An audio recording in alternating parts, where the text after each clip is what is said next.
আপনার আদরের সন্তানকে যখন অন্যের বাসায় বেড়াতে নিয়ে যাচ্ছেন, তখন হয়তো খেয়াল করবেন, আপনি যখন ওই বাসায় মেহমানের সাথে কথা বলছেন, আপনার আদরের সন্তানটি ওই বাসার একটি চায়ের কাপ কিংবা গুরুত্বপূর্ণ কাগজ যেগুলো টেবিলের উপরে রাখা আছে, সেগুলো নিয়ে ছিঁড়ে ফেলছে, অথবা চায়ের কাপটা কিংবা কোনো একটি গ্লাস ভেঙে ফেলছে।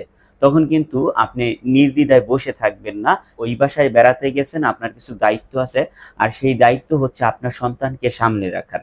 আপনার সন্তানকে যদি আপনি সামলে না রাখতে পারেন, তাহলে যে বাসায় আপনি বেড়াতে গেছেন সে বাসার কিন্তু আরো কিছু ক্ষতি করে ফেলতে পারে। সন্তানকে শাসন করবেন, সেটা বাসায় হোক কিংবা অন্য কোথায় হোক। সন্তান ভুল করলে তাকে অবশ্যই শাসন করবেন।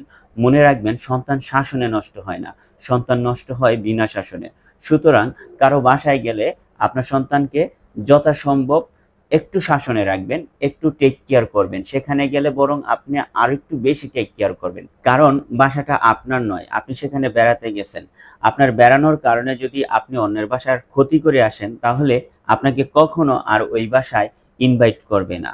আরেকটা জিনিস মনে রাখবেন, আপনার সন্তান যেমন আপনার কাছে অনেক আদরের, আপনার কাছে অনেক যত্নের, ঠিক তেমনি ভাবে যে বাসার কাপটা ভেঙে ফেলছে আপনার সন্তান, যে বাসার টেবিলের উপরে জমানো কাগজগুলো ছিঁড়ে ফেলছে আপনার সন্তান, সেই কাগজ এবং কাপটাও কিন্তু তাদের কাছে অনেক যত্নের এবং অনেক প্রয়োজনীয় হতে পারে।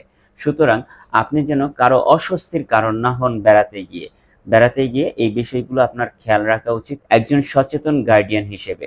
আর যদি আপনি সেখানে গিয়েও কেয়ারলেসলি বসে থাকেন, সন্তান যা খুশি তা করছে, এখানে সেখানে দৌড়াচ্ছে, জোরে জোরে চিল্লাচিল্লি করছে, অন্যের বাসার কাপ ভেঙে ফেলছে, গ্লাস ভেঙে ফেলছে, কাগজ ছিঁড়ে ফেলছে, অন্যের বাচ্চার খেলনা জোর করে ছিনিয়ে আনছে, আপনি কিছু বলছেন না, এটা কিন্তু কখনো গুড ম্যানার হতে পারে না। সুতরাং একজন সচেতন গার্ডিয়ান হিসেবে এই বিষয়গুলো আপনাকে অবশ্যই লক্ষ্য রাখতে হবে।